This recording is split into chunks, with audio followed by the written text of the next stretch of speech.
we're very happy to have you on board. And for those who join us for the first time, this is the UAPS, so the Euro-African Population Studies panel on sexual and reproductive health and family planning. And these are our monthly webinars. And the monthly webinars objective is really to have researchers gathered together to discuss around novel, findings or novel methods or any interesting topics that we will want to discuss about on family planning and SRH in Africa. So it's always a pleasure to have you on board, a pleasure to have everyone discussing so lively on those issues. So as I say, this is, I think perhaps our sixth session, the first of the year. So let me just say Happy New Year also to everyone, even if we're almost in February. So Happy New Year, everyone, and welcome. And today we have the pleasure to have Dr. Michelle with us, Dr. Michelle Munro-Kramer with us. And she will be speaking to us about some interesting findings on a multinational study that they did on gender-based violence within the school campuses, which is very important. Not just findings, but also how they're engaging in different countries around the issues, especially for prevention and research, which is very important, as I said. So Dr. Michelle Kramer is an assistant professor, the Susan Bellinger Fedham Professor of Nursing, and the Director of Global Programs at the University of Michigan School of Nursing. So she began her career as a nurse and then continued her clinical career as a family nurse practitioner and certified nurse midwife. So a clinical background really informed her research. A program of research focuses on gender-based violence, prevention and response, primarily among university-age youth within domestic and international context. Research project approach these topics using a trauma-informed and patient-centered lens. So considering a nursing background, and with the goal of understanding the experiences of vulnerable populations to inform interventions and development. But what is most important for us to remember about Dr. Michelle is that she helped create the SUBVERT. SUBVERT is a Sub-Saharan Africa University Gender-Based Violence Research and Prevention Network. With esteemed colleagues from Ghana, Liberia, Nigeria, Rwanda, South Africa, and Zimbabwe. And all together, they are working on addressing gender-based violence at the Institute of Higher Education across the Sub-Saharan African region. And she's also a fellow of the American Academy of Nursing and has published over 80 manuscripts and presented over 70 posters presentation on this GDB topic. So we really have an expert with us on board today, and we are very happy to have you, Dr. Kramer. Thank you for accepting our invitations to be a panelist for a UAP seminar. You have the floor for about 40 minutes to give your remarks or make your presentation. And after that, we have a 20-minute session of question and answers. And for the audience, for attendees, you have a question and answer tab at the bottom of your screen. So you can use this to ask your questions or to make your remarks or comments during the presentation, but also after the presentation for Dr. Kramer to be able to answer them. So I think we can start. So welcome, Dr. Kramer, you have the floor. Thank you so much. So I'm going to share my screen here, and hopefully everybody can see that okay. Good morning, good afternoon, and good evening, depending on where you are at. It is an honor to be joining you today for the Family Planning and Sexual and Reproductive Health Research monthly scientific panel. I just wanted to express my gratitude to my colleague, Professor Akani, for inviting me to share our work. And again, want to emphasize that I am presenting this work on behalf of my colleagues from the SUBVERT network, and I will highlight where those colleagues are from. But this is definitely a collaborative project that includes about 25 to 30 individuals from across 7 different countries. So we've been working together quite some time on this work. And I will be talking to you today about a multinational sexual and gender-based violence campus climate survey, that we wanted to use to understand university students' knowledge, attitudes, and experiences across different sub-Saharan African universities. So we'll be walking through a little background about why we think this is an important topic to discuss and even how it relates to sexual and reproductive health. I will tell you a little bit more about our network, the Subvert Network, and then provide a little bit of background on how we got to developing this survey. So our early work actually started with some interviews, as well as some policy analysis that led us to this large multinational survey. So I like to share this statistic from the World Health Organization that has actually been pretty consistent for the last decade. And that is that 1 in 3 women and girls will suffer some form of intimate partner violence or non-partner physical or sexual violence in their lifetime. The high number and the persistent rates of gender-based violence globally have influenced many to call it an epidemic that impacts the health of women really across the globe. When we look more specifically at university institutions or institutions of higher learning, we see extremely high rates. And this has a lot to do with the age group of individuals within the university setting. A recent systematic review found the overall prevalence of gender-based violence ranged from 42.3 to 67.7% within these institutions in sub-Saharan Africa. And so our group really came together around this increased attention to gender-based violence on university campuses, where it is pervasive, but there's been minimal collaboration and research on these university campuses, particularly in low and middle income countries. We consider this a extremely important point, and this is really how it relates to reproductive and sexual health. It is this global public health crisis. It's occurring across geographic and cultural contexts. And violence ultimately has consequences on both acute and chronic physical, psychological, emotional, and reproductive health.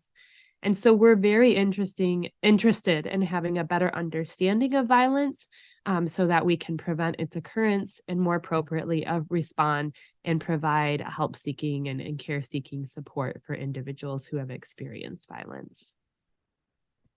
Globally, there is recognition that gender inequality leads to gender-based violence, ultimately impacting, as I said, the health, but also the education of women, their ability to work and engage in labor, as well as their family.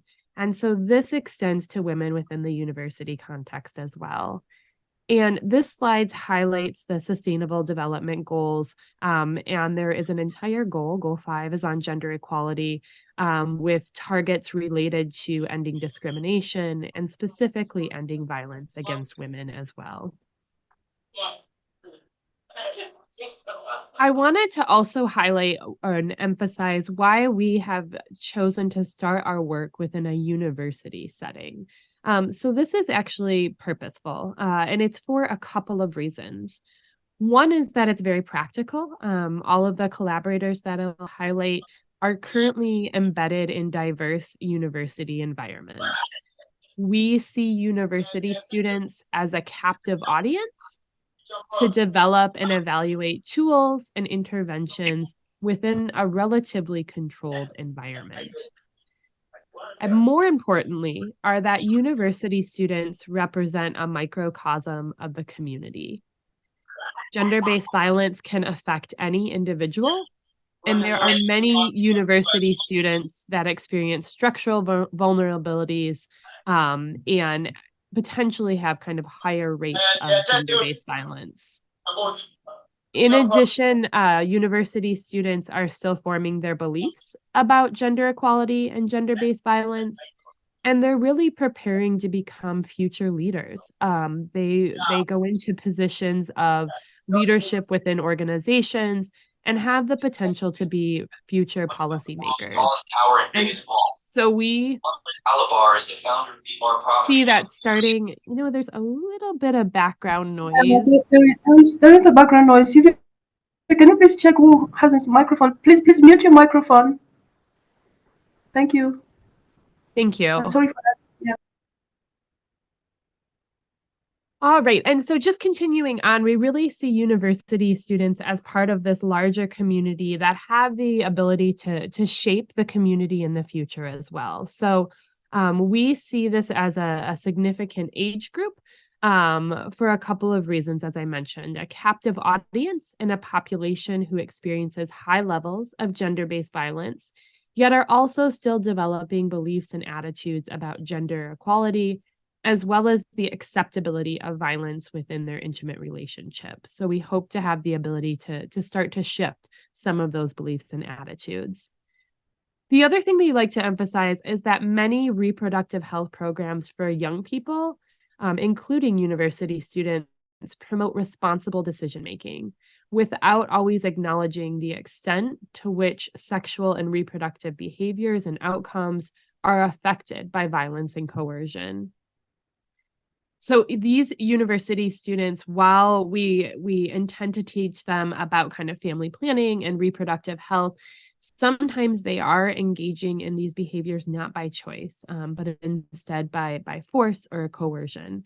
And so our goal with this network and in this project in particular is really to engage stakeholders from universities across the sub-Saharan African region with the potential to really include all types of universities, focusing on long-term and sustainable change. So the way in which we have done that is we have come together to form a collaborative network, which we call Subvert. Our overarching vision is to promote higher institutions of learning free of gender-based violence across the continent of Africa. And in order to do that, our collaborative group currently includes university administrators such as deans and associate deans, faculty from diverse disciplinary perspectives, as well as individuals who hold multiple roles. So for instance, directors of gender centers, hall directors, and deans of students. In this project, each collaborator serves as a site PI, and they bring their unique skills and attributes to the team. And so we have disciplinary perspectives from nursing, public health, social work, population health and demography, mathematics, and higher education. We have institutions that represent public universities, technical universities, health sciences universities, as well as those with multiple campuses and some in urban or peri-urban locations. And then our collaborators have expertise in a wide variety of research tools. So we have experts in mixed methods, qualitative, large survey development and analysis, intervention development, and program implementation. And all of these skills and diverse disciplinary perspectives have been integral in helping us to think about this very complex issue from a holistic and collaborative way. So I wanted to highlight the collaborative partners for this network and for this project specifically. And they include 9 universities from 6 countries across sub-Saharan Africa. So the University of Cape Coast in Ghana, Kwame Nkrumah University of Science and Technology in Ghana, Takoradi Technical University in Ghana, the University of Liberia in Liberia, Obafemi Awolowo University in Nigeria,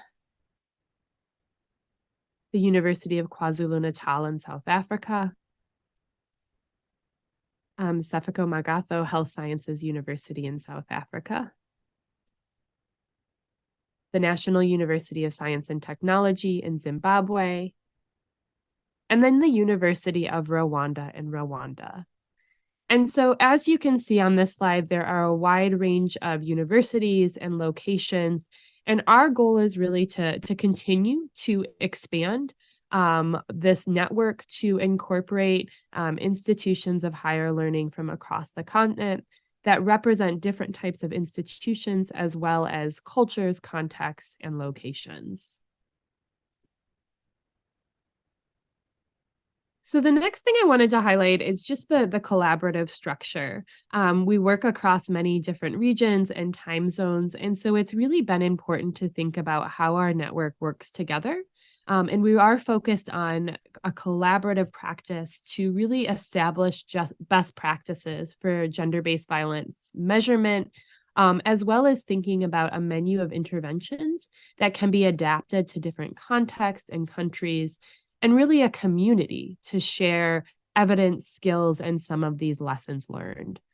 So our collaborative structure focuses on equality among all co-investigators, as well as mentorship and training for the next generation of gender-based violence researchers, policymakers, and administrators. So we currently have a co-investigator at each of our institutions that I just highlighted on the previous slide, a kind of lead research assistant, and then there are undergraduate and graduate students that have been involved for various components of this project, who are able to really help look at the data, but also helpful to recruit students and to think about dissemination and the next steps for some of the work that we've done. So I wanted to highlight what has brought us to this large campus climate survey. And really our early work in 2021 included a team of 6 universities from Ghana, Liberia, Nigeria, South Africa, and Zimbabwe. And we really wanted to understand the context and barriers around gender-based violence prevention on university campuses in those countries. So our team used a qualitative descriptive approach, and the study took place for 1 year from January to December of 2021 and involved interviews with key stakeholders. So we interviewed faculty, staff, administrators, students, and even a few larger community members. And the goal was to understand gender-based violence from a sociological perspective and really to understand our next steps as a research network. These in-depth interviews with 27 stakeholders elicited 3 major themes. The first findings showed that gender-based violence, in this kind of resources available, is really influenced by the location and types of relationship with the individuals who are perpetrating gender-based violence or using force. And so what this highlighted to us is that there were actually environmental factors such as, private spaces on campus with poor lighting, which individuals were highlighting where more of the violence was occurring, as well as exploitation of power within intimate relationships. So this could be intimate relationships with a partner, as well as relationships with faculty, religious figures, or others who had a position of power over the survivor. We found that the resources really varied across institution, but a lot of our stakeholders focused on the lack of a policy or the lack of policy that could be useful in informing prevention and intervention. The second theme focused on some of the barriers to implementing gender-based violence prevention. Some of these included patriarchal norms, a lack of awareness about gender-based violence, and poor institutional infrastructure. And then the final theme elicited areas for opportunity. Many of these included raising awareness, promoting early signs for prevention, proactive system-wide responses, justice for survivors, and as many of the students described, fair punishment. This qualitative work was really helpful in understanding how our team could proceed for next steps. And we came up with a series of recommendations from this work that was really focused on a place-based prevention framework. And so what a place-based prevention framework means is that incidences of gender-based violence are not distributed evenly, and that it can occur as a result of the interaction between an individual and their environment. And so this really kind of lent well to our socio-ecological approach, because we recognize that there's not one intervention that is going to address the complex topic of gender-based violence. Instead, we really need to think about gender-based violence from multiple levels. And so some of the recommendations or areas we wanted to highlight from this really broke down into the public health model of prevention. So primary prevention, secondary prevention, and tertiary prevention. And then within those levels of prevention, it could be further broken into the different socio-ecological levels. So for instance, in primary prevention, our participants talked about countrywide attempts to shift cultural attitudes about gender norms and gender equality, community level training for university students, faculty, and staff on gender-based violence and healthy relationships, and then individual changes, such as attempts to make places safer by installing more lights, offering rides home, or having increased staffing or security of locations that have been identified as hotspots for violence. Within secondary prevention, we focused on increased training for post-assault care modalities. One of our colleagues has focused extensively on forensic nursing and the training and education that individuals can bring when they are focusing specifically on post-assault care. We also focused a lot on the need for policies within the community setting, and then friendly spaces on campus where survivors can learn about resources and receive assistance in navigating those resources for their needs. And then finally, tertiary prevention focused on large-scale counseling services or national hotlines, peer support groups, and then long-term assistance for survivors. Again, with an emphasis on fair justice, which was something that was really highlighted by the students that we interviewed within this study. This work led us to do a second project that was really focused more on the policies. This was something that was highlighted throughout the interviews that we conducted. And so we analyzed existing policies related to gender-based violence from the university campuses we were working with, as well as some national policies, to really help to identify some best practices moving forward. Our goal was to provide very practical strategies for both policy development, if an institution did not have a policy, as well as for kind of a revision or review of pre-existing policies. We used a two-stage process. This included a policy analysis framework described by Walker, as well as a nominal group technique with experts from around the globe to obtain a group consensus. And this graphic demonstrates or illustrates the best practices that we identified through this project. So they're relatively broad and really could be culturally and contextually tailored to address the needs of a variety of institutions of higher education. So things like evidence-based. We found that many policies did not include information about how frequent violence was, specifically on that university campus. Some of the policies were very difficult to find. They required someone to physically go to an office to get a paper copy. And so having them readily available in multiple formats was very important. They didn't always define what they meant by different gender-based violence terms. The page range varied dramatically. I think we had one that was 4 pages and one that was 35 pages. And so really thinking about being succinct and concise so that the audience it will actually look at the policy.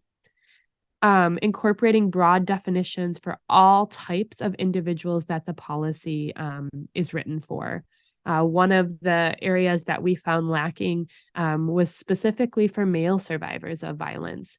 Many policies did not recognize that there could be male survivors or did not outline resources or support for male survivors.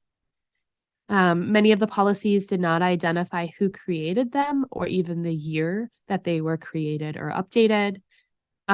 We think it is extremely important to think about prevention and how that can be incorporated into the policy, as well as the response when someone does experience violence. So based on this early work, our group expanded during this time to the 9 university locations.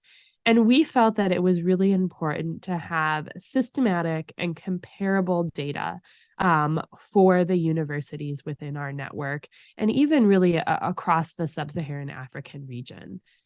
We thought this data could be extremely helpful to provide a baseline from which to compare knowledge, attitudes, as well as experiences before and after prevention interventions are implemented, and would really allow us to tailor prevention interventions based on the need of that individual campus. And so our transnational interdisciplinary team wanted to both kind of adapt as well as deploy a gender-based violence campus climate survey across these 9 institutions across 6 countries. And our goal was really to use this data to, one, help inform others about best practices for measuring knowledge and attitudes and behaviors related to violence. And then 2, to be able to think about interventions and next steps at each campus that were really tailored to their needs.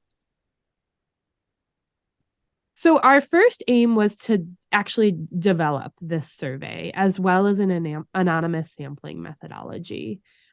We did this using a pre-existing survey that had been created by 2 members of our study team and piloted at the University of Cape Coast in Ghana. So we took that as a starting point. And then we went to each campus and we conducted cognitive interviews with a convenient sample of students on the campus. And so they gave us feedback on the questions, including what the question was asking, the terminology the question was using, even the methodology and how they would be comfortable answering these questions. And based on these cognitive interviews, we were able to, one, kind of finalize our sample, as well as develop a sampling methodology. And we wanted the sampling methodology to be consistent across all 9 universities. And so it was an online anonymous methodology where we used emails sent to the student body or a university portal, depending on what the university had available. And then we conducted sensitization through posts on university websites and through student leaders who often used WhatsApp groups to notify students and encourage students to participate in this survey. The anonymous survey ended up with a variety of items. So there were kind of 4 major categories. First, we wanted to capture demographic characteristics. This section was really tailored to each individual country, where we were looking at factors that were unique to that country, whether it be kind of culture, religion, or language, as well as more common things across the site, such as, age, gender identity. We had 5 questions about knowledge related to gender-based violence, 19 attitude questions that focused heavily on the attitudes about how the university was addressing gender-based violence, and then 36 items on the individual's experience of violence. And so this captured things like sexual violence, intimate partner violence or interpersonal violence, as well as stalking. If students endorsed some of these experiences, they were asked some additional items about who perpetrated the violence and what type of care resources they had sought or the help seeking they had sought after the experience of violence. Based on this, our AIM 2 methods were really to deploy this survey. We used REDCap and an anonymous survey methodology because we felt that many of these questions were quite sensitive and we wanted students to feel comfortable answering them without having to expose their identity. The survey launched between July and October of 2023. It varied a little per institution, and it remained open for 2 months with automated reminders sent at 1 week, 2 week, and 6 week intervals. So our AIM-2 results, we had various participation, and actually the participation at each site varied dramatically, and I will show you our sample sizes actually on the next slide. But I want to speak a little bit about why we had such variation. The first was we purposely chose an anonymous survey methodology, but what we found is that this actually limited participation for students at some of our sites. In some areas, they had difficulty with kind of power or connectivity, which means students were getting kind of kicked off the survey while they were attempting to complete it. And because it was anonymous, they were not able to return to the survey and complete the portion that they had been unable to complete because of the power or connection issue. So they actually had to restart the survey again. So this inability to return to the survey was cited as a barrier by many of our participants. The other thing is we were attempting to do this survey at the same time at all of the institutions, but the academic calendars vary dramatically across the institutions. And for some, they were actually on break when we were trying to launch. And so really demonstrated the need to tailor the survey, not only the survey itself, but the launch of the survey to each individual university. We also found that a few of the universities were doing other surveys, sometimes even related to kind of the safety on campus and violence. And so students really experienced some survey fatigue and were sometimes unclear how this was different than what was already happening at their institution. So these are the sample sizes we had from our different institutions. As you can see, they really vary dramatically. And total, we did end up with about 3,500 participants completing the survey, but really quite a range across the different institutions and regions. So I want to spend a little time before we move into questions, focusing on the third aim. And the goal here was really to have some analysis of data within each individual university, but also to begin to compare across institutions and countries. And we wanted to understand how, different cultures or contexts might influence the experience of violence, as well as think about intervention targets for these different locations.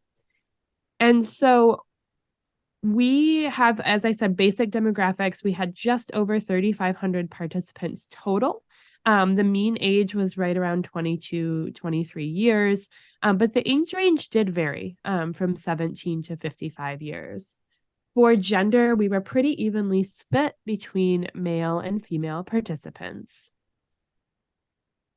For the knowledge and training questions, a lower score was indicative of more knowledge. And so the knowledge scores were actually pretty favorable.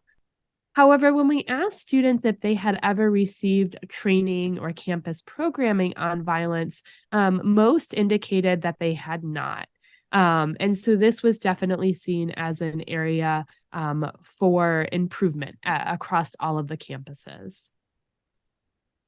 When we look at attitudes towards the campus, again, the lower score was indicative of more favorable or positive attitudes. So most students actually had a very favorable attitude about how their campus would respond to violence. That did seem to trend more positive. Which is a good thing. That means kind of the messaging they're receiving from the university, they feel is supportive, and they believe they could go to the university with reports of violence or to seek support. When we look at experiences of violence, we focus specifically on sexual violence here. Overall, nearly 19% of students had experienced sexual violence. You will see the rates vary somewhat, but are right between 15 and 25%, which is what we see as the rates of violence in actually countries across the globe. It's very similar in the United States and other high-income countries as well. We have one outlier here, that is University of Liberia. We did have the lowest response rate from University of Liberia, and so likely is an artifact of the low number of participants. The majority of these assaults were perpetrated by a partner or a friend. Again, this reinforces what we know globally, that most instances of gender-based violence are perpetrated by a partner or friend or someone known to the individual.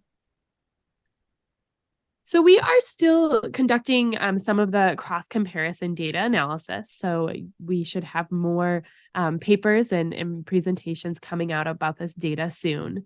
But what we're really interested in kind of thinking about and maybe talking about during the question and answer is this recognition that universities across sub-Saharan Africa are addressing gender-based violence on their campuses, but really to various degrees.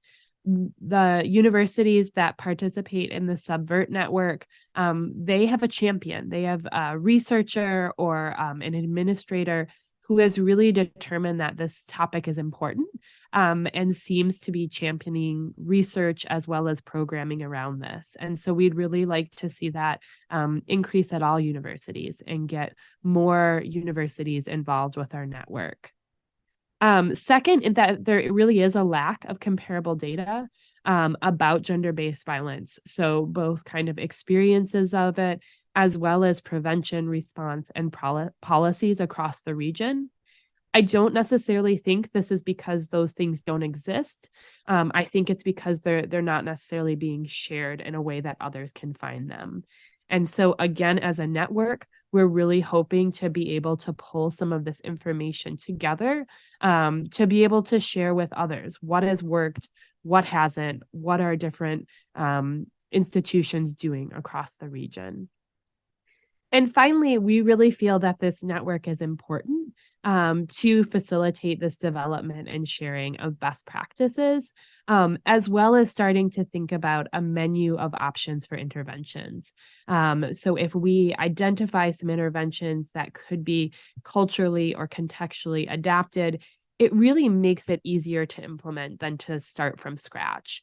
And so we hope to continue to work on these 3 steps so that we can provide some best practices for policy, for prevention, and for response across the region. Again, I want to acknowledge all of my amazing colleagues. Here is a picture of us when we were able to come together in person in Accra, Ghana in October. So a wonderful group of diverse disciplinary scholars. And then I would encourage everyone to follow us. We are working on creating a website, but currently have some social media where you can learn more about our next steps, as well as some of our upcoming publications. I will highlight just my references here. And then I'll go ahead and stop so that we can move into some questions and discussion. Thank you so much, Dr. Kramer. Very interesting presentation, yeah. And I can see the comments in the chat. Very good job. Can you share the slides with us? So people are very excited. And you know, I was looking through the attendees. Most of the people attending are actually staff from universities. Great. So I'm very curious to hear the reactions, especially seeing the samples per country. I was just curious, that sample, what does that mean? Like Nigeria, does it mean people who respond the most are people who are really thinking they are more concerned about gender-based violence in the university? So I think, yeah, let's engage Dr. Kramer. As I said, you have a Q&A tab at the bottom of your Zoom screen. So you can use it to type your questions or your comments, and then we can read them to Dr. Kramer. Yeah, so on the comments, still insightful presentation. Thank you so much. Yeah, this is yeah, Adebukunola from Nigeria. Anyone with a question, please type it on the question and answer. But perhaps to start us with, I was just curious.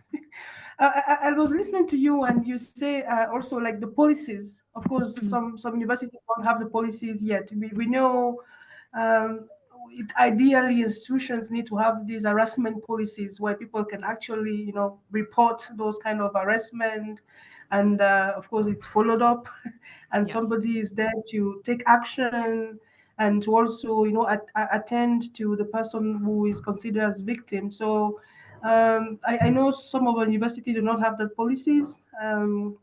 Those policies, and there's something that you mentioned that is very important, and for someone who went through the universities universities on the continent, also those patriarchal norms and sometimes the social norms that perpetrate these violence, especially violence from the people that you work with, supervisors, mentors, and all that. So it's very important. I think this is a very important work. Prevention is very important, but also the possibility or the opportunity for people from staff members or students to speak about those issues quite critical. So thank you for that network. There's one thing that I saw also. You said that some of them did not consider that they are male survivors. Most of the time when we talk about gender, we always see women. Yes. Violence against women. We say because of social norms, men sometimes do not report that they're victims of violence. But yeah, but what do you think generally? Do you, I don't know exactly what your questions are in details, your tool that you're using, but do you think, especially looking at your sample, were there more men who participated in this survey that can maybe give us a proxy of interest of men, for example, across the So countries?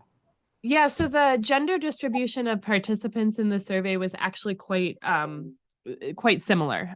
We did have a few more female or women participants, so just about 100 more, but it was actually quite even. And the kind of highlighting male survivors, that's something that has been done, I think, throughout our work. So early on, exploring this topic in Ghana, we were looking at how like hospitals and healthcare facilities respond to survivors, and found that many survivors of violence are taken to like the obstetrics and gynecology, the OB unit. And so just, I think there's a number of barriers for male survivors to report. As you mentioned, Dr. Estelle, these kind of social and cultural norms and not necessarily wanting to disclose. But then when they do go to disclose, they're sometimes taken to like a women's health or obstetrics unit for care, or they look at a policy and find that it is very gendered and only describes resources for women. So I do think that, I mean, the data continues to demonstrate that women are more likely to experience gender-based violence, but men do as well. And I think we need to think about sometimes how we frame our resources, how we describe them, so that they are applicable and available to everybody. Exactly. There's a question from Atayigua Catherine. She's asking, I'm wondering whether you were able to identify the types of GBV experience in the different universities. Yeah, that's a great question. So we did look at different forms of violence. We looked at sexual violence, kind of emotional or psychological violence, physical violence, as well as stalking. And we did see some variation in rates based on the universities. In all honesty, we're still combing through that a little bit. But we did see a few regions that reported higher rates of like physical or emotional violence.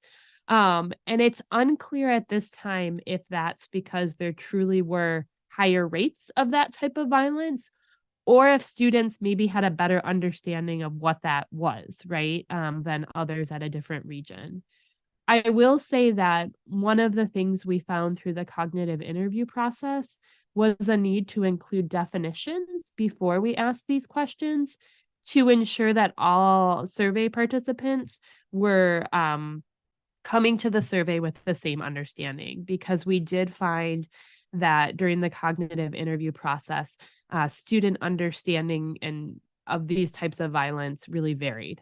Some students were very familiar with different terminology or experiences of emotional violence, and others were not. Thank you for that. There is a comment in the chat from Kinsley Chagoro saying gender desk officer should be advocated in the working place and universities. Do you think it's a good recommendation? What do you think? Gender desk Yeah, officer. Yeah. yeah. So I think there was some variation as well in the the types of resources available, and even some of the kind of staff or administration that was available to students. So some of our universities had like a gender center where there might be like a gender desk or a director, and others did not. So I think that's a really excellent point. And then another question, but I can see the name is written anonymous. Do you have a sense of why the response rate in Liberia was so low? I have done some work in Liberia, and just anecdotally, levels of GBV are extremely high, something that could be attributed to the civil war a couple of decades ago. Do you have a sense of why the response rate is then low? What are deans, your partners, thinking in terms of next steps? Will you redo the survey, but in a different way, perhaps, in that context, I guess the Liberia context, to get better results? Yeah, that's a great question. I have worked in Liberia for quite some time as well, and most of it has focused on maternal health. And I agree, I've seen pretty high rates of violence. I think it was more kind of structural reasons. So one of the things I did not emphasize here is that getting ethical approval and rolling out a survey at 9 universities in a 1-year time period is a pretty major undertaking. And so we found that getting ethical approval at some institutions was a little easier or a little quicker than at others. It took us quite some time to get approval at Liberia. And then when we launched the survey, it was one of the locations where students were doing exams and then going on break. But because of the timing of our funding, we actually had to launch the survey then because our funding was ending. And so I think it was an artifact of more the timing of the survey than actually the experiences of violence among the students. As far as next steps, we are working on doing a little more of comparison with the data to try to understand really those next steps. Initially, our goal was to think about interventions that could be kind of tailored and that would be appropriate for each individual university. So, for instance, if there had been low knowledge scores, maybe we focus on kind of improving those knowledge scores first. If it was more focused on kind of responses to violence, we could focus on that. I do think at some of the institutions where we had lower response rates, we may need to think about redoing the survey in a slightly different way so that students can return to the survey and complete it, and we can get higher rates of completion. Because the survey was really designed to provide us with some baseline information where we could implement some programming or an intervention and then kind of remeasure to see if there was a change. And so with those lower response rates in some locations, it doesn't really give us that ability to see a change from a program or intervention. Yeah, so to the question then, do you think there's an avenue for future survey in Liberia, or you think it's I possible? do, yes. Yeah, our colleagues are very interested in remaining involved there. And I think that there is the potential to think about repeating the survey and getting a little more information to inform kind of interventions and policies within that context. Okay. And do you think it's the way you develop it, the red cap, I think a number of institutions are using red cap. Do you think it's something also that can be localized and used by universities themselves? It is. One of our goals was really to have something that provided some comparable data. I think that, there have been surveys done, but everybody's asking questions in a different way. So it's hard to compare kind of the apples to oranges. And so we wanted questions that were really measuring the same things across each campus to compare. So I do think we'd be able to share our questions, our lessons learned, and then each university could implement it in a way that works for them, and still have that comparable data. And I think really the biggest thing I would want to emphasize is that, and there's a heavy emphasis on this in like the United States, is the ability to do the survey anonymously was a major barrier for some of these locations, because they would be doing it and then the power would cut out or their connection would cut out and they could not return to it. And so I think we have to think about, is it anonymous versus confidential, right? Where somebody maybe has an ID number or something, but that they can return to the survey. Because students weren't quite as concerned about it being anonymous as they were that they had some trouble completing the survey in one sitting and wanted to be able to go back. Yeah, thank you. There are two more questions. One is, can you give a sense of how the responses differ per country? Did you get a chance to compare? We're working on that right now. So I showed the results for sexual violence. That was pretty consistent across the sites. We did find slightly higher rates of physical and emotional violence at some of the sites, and want to dive down deeper into that. The one piece we have not had much of a chance to explore is if somebody did indicate they had experienced violence, and so it could have been sexual violence, physical, stalking. We asked them more questions about, who perpetrated it and what they did after. Like, did they report it? Did they seek health care? Did they tell a friend or, family member? And that's the piece we want to dive into a little more, because I think that would potentially influence some of the programming and response options at some of these universities. So we can almost kind of follow someone's pathway after they experience violence. So that's one piece we definitely want to spend a little bit more time on, and will vary by university because each university had different resources that they were able to provide. Okay.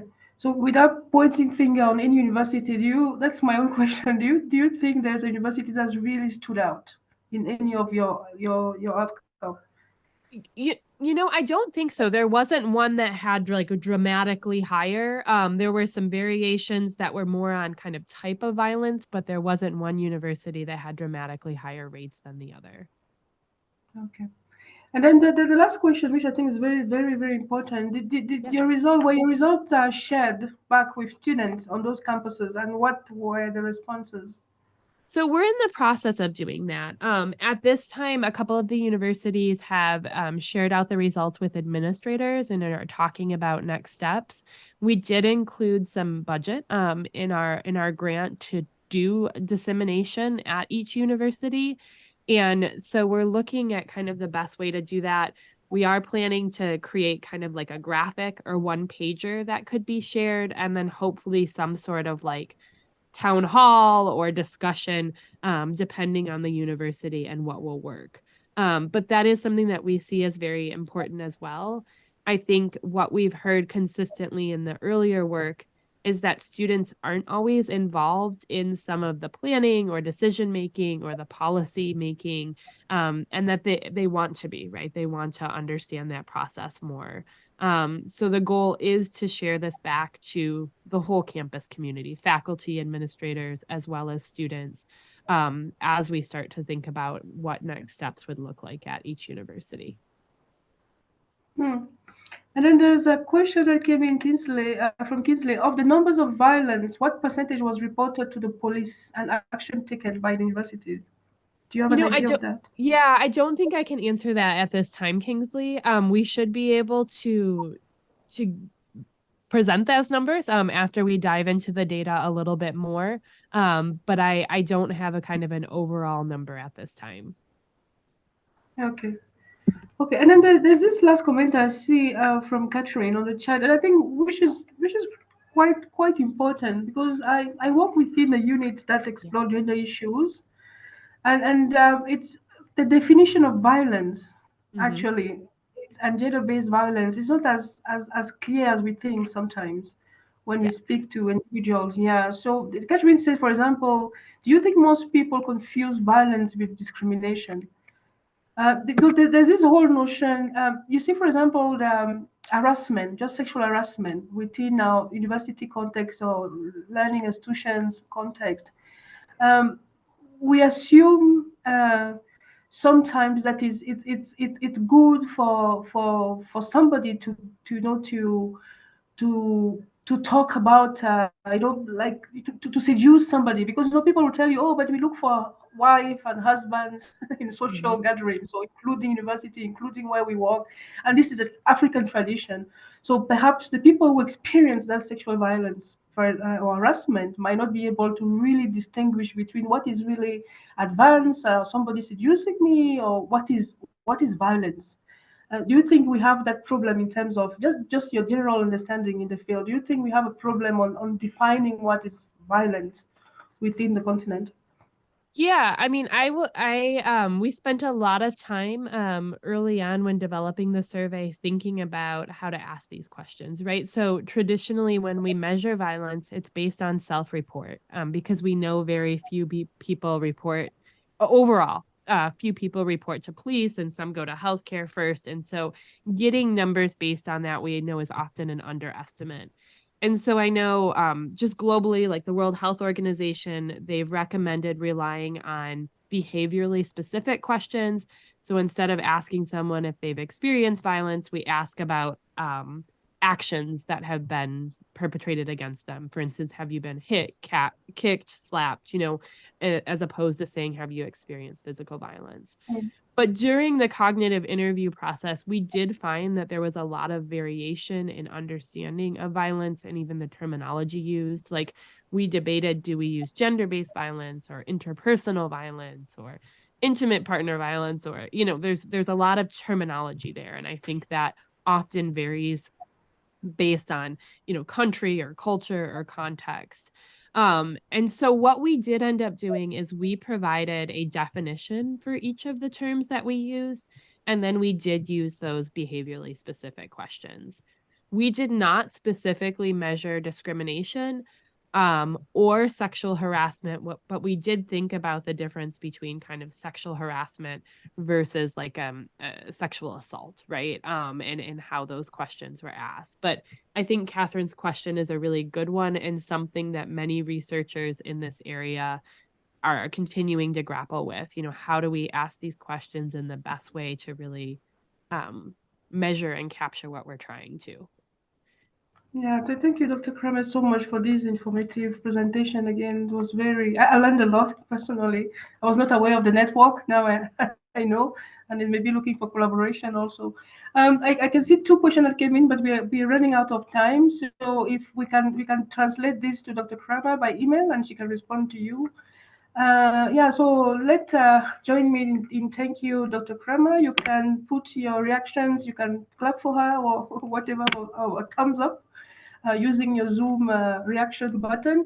Yeah, so I think we will close here. Thank you also, the participant, for your time and your interest, continue interest, because I can see there are a lot of attendees who have been with us for the last seminars.